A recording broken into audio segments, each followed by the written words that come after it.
Ingredients: ಹುಣಸೆ ಹಣ್ಣು 2 ಗಜ ನಿಂಬೆ ಹಣ್ಣಿನ ಗಾತ್ರದನ್ನ ನೆನೆಸಿಡಬೇಕು. ಉದ್ದುದ್ದ ಕಟ್ ಮಾಡಿರೋ ಈರುಳ್ಳಿ 6, ಮೀನು ಅರ್ಧ kg, 2 ಟೇಬಲ್ ಸ್ಪೂನ್ ಧನಿಯಾ ಪುಡಿ, 1 ಟೇಬಲ್ ಸ್ಪೂನ್ ಖಾರದ ಪುಡಿ, ಉಪ್ಪು ರುಚಿಗೆ ತಕ್ಕಷ್ಟು, ಅರಿಶಿನ ಪುಡಿ 1 ಟೀ ಸ್ಪೂನ್, ಸಾಸಿವೆ, ಕರಿಬೇವು ಸ್ವಲ್ಪ, 1 ಟೀ ಸ್ಪೂನ್ ಮೆಂತೆಕಾಳು, ತುರಿದ ತೆಂಗಿನಕಾಯಿ 4 ಟೇಬಲ್ ಸ್ಪೂನ್ ಹಾಗೂ ಎಣ್ಣೆ. ಮೊದಲಿಗೆ ಒಂದು ಪ್ಯಾನಲ್ಲಿ ಕಟ್ ಮಾಡ್ಕೊಂಡಿರೋ ಈರುಳ್ಳಿನ ಹಾಕಬೇಕು.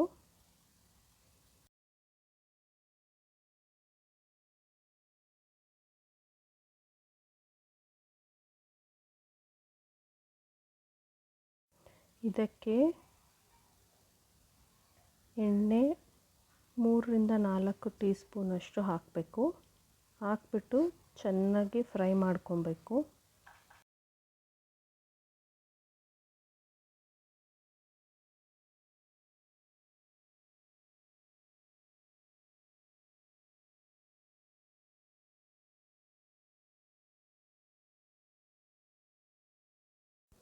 ಈ ಥರ ಕಂದು ಬಣ್ಣ ಬರೋವರೆಗೆ ಫ್ರೈ ಮಾಡ್ಕೋಬೇಕು ಈರುಳ್ಳಿನ. ಈಗ ಡ್ರೈ ಪ್ಯಾನ್ ತೊಗೊಂಡು ಅದಕ್ಕೆ ಮೆಂತೆಕಾಳು ಹಾಕ್ಬಿಟ್ಟು ಡ್ರೈ ರೋಸ್ಟ್ ಮಾಡ್ಕೊಬೇಕು, ಕಂದು ಬಣ್ಣ ಬರೋವರೆಗೂ. ಈ ಥರ ಒಂದು ಮಿಕ್ಸಿ ಜಾರ್ಗೆ ತುರಿದ ತೆಂಗಿನಕಾಯಿ,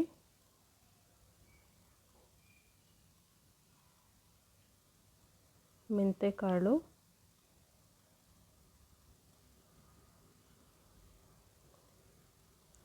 ಫ್ರೈ ಮಾಡ್ಕೊಂಡಿರೋ ಈರುಳ್ಳಿ,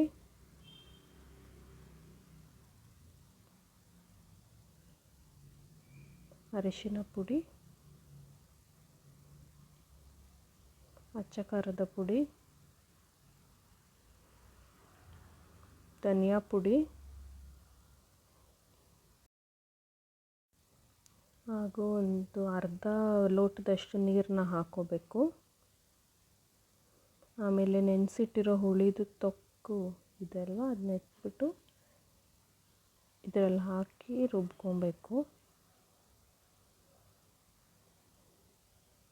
ಈಗ ಮಸಾಲೆ ರೆಡಿ ಇದೆ.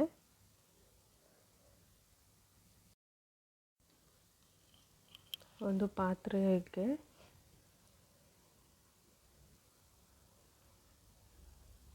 ಎಣ್ಣೆ ಒಂದು 4ರಿಂದ 5, ಅಥವಾ ಒಗ್ಗರಣೆಗೆ ಎಷ್ಟು ಹಾಕೋತೀರೋ ನೀವು, ಕಮ್ಮಿ ಎಣ್ಣೆ ಬೇಕಂದರೆ ಕಮ್ಮಿ ಹಾಕ್ಕೋಬೋದು, ಇಲ್ಲ ಜಾಸ್ತಿ ಇರಬೇಕಂದ್ರೆ ಜಾಸ್ತಿ ಕೂಡ ಹಾಕ್ಕೋಬೋದು.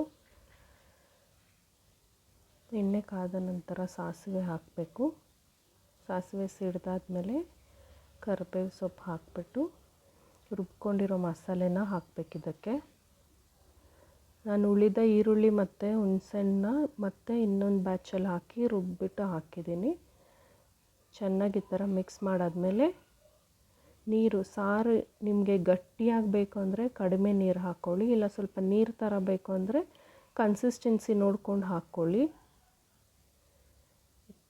ಈ ಥರ ಮಿಕ್ಸ್ ಮಾಡಾದ್ಮೇಲೆ ರುಚಿಗೆ ತಕ್ಕಷ್ಟು ಉಪ್ಪು ಹಾಕಬೇಕು. ಸಾರು ಇವಾಗ ಕುದಿಯೋದಕ್ಕೆ ಸ್ಟಾರ್ಟ್ ಆಗಿದೆ. ಚೆನ್ನಾಗಿ ಹಸಿ ವಾಸನೆ ಹೋಗೋವರೆಗೂ ಸಾರನ್ನ ಕುದಿಸ್ಬೇಕು.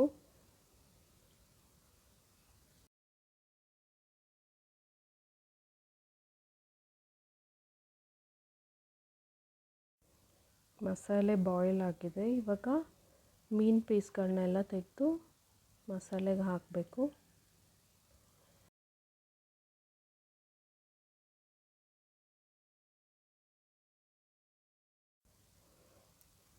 ಸಾರು ಚೆನ್ನಾಗಿ ಕುದೀತಾ ಇದೆ. ಮೀನು ಹಾಕಿದ್ಮೇಲೆ ಮೀನು ಬೆಂದಿದೆ, ಸಾರು ಕೂಡ ರೆಡಿ ಆಗಿದೆ. ಈಗ ಇದು ಸವಿಯಲು ಸಿದ್ಧ. Thanks for watching the video. Please subscribe to my channel.